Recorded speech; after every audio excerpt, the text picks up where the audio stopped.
when that happened with the Goon Squad, the names start to rumor out, and they start to match up, and you're like, well, my gosh, we've been warning them of this, and look what's happened to these great humans, Michael and Eddie.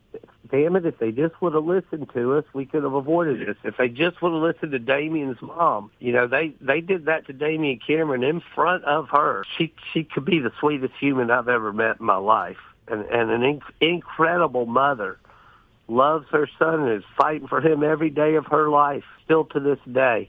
He didn't make it to the police car out alive. Let me ask you this. I got to play devil's advocate a little bit here because I know the listeners are probably punching their steering wheels right now. The two people that which one did you say was the serial killer? Hunter Elworth. Elworth, thank you. Sorry, I get all the names kind of confused a little bit.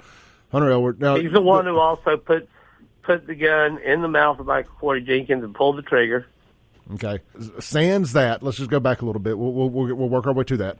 Sans that, do you don't think there's just a possibility that these two deaths that he was involved in couldn't have just been kind of like what we talked about Thursday, a situation of people kind of not people that refuse to stop resisting?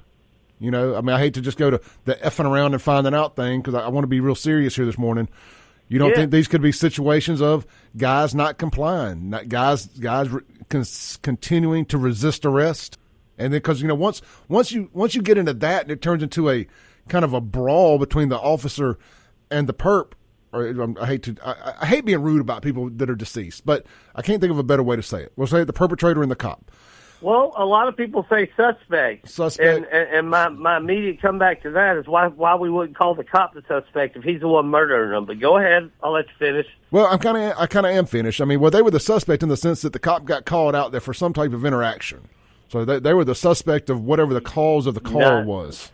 Not always. And let's separate a call.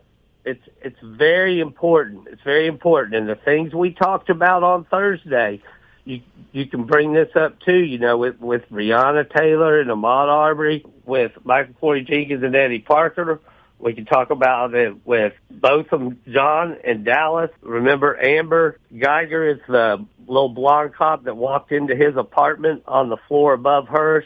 He was sitting there playing Nintendo, and he was shot and killed. Yeah, no, I'm with you. I'm with you on all that, and we'll unpack all that over time here. What I'm trying to say on all these cases is, everyone, you and I, we all have civil rights, and in every effing single one of these cases, their civil rights are broken, and that's got to be a big deal, because when we do that, if we say that Ahmaud Arbery deserved what he did, or he was over there at the house stealing that stuff, he might have been wearing the jeans and boots, stuff that people want to justify it so bad. They want to say killing a black man is okay so bad that we'll come up with things like that, the jeans and the boots, when in fact their civil rights are broken, and we are allowing then these cops to be judge, jury, and executioner. And we have a set of laws here. We do need law and order in this country. And the way we get law and order is by the cops that start following, respecting that Constitution that they take an oath to protect us with. They're not doing it. They're breaking civil rights, and they're violating people's civil rights to death.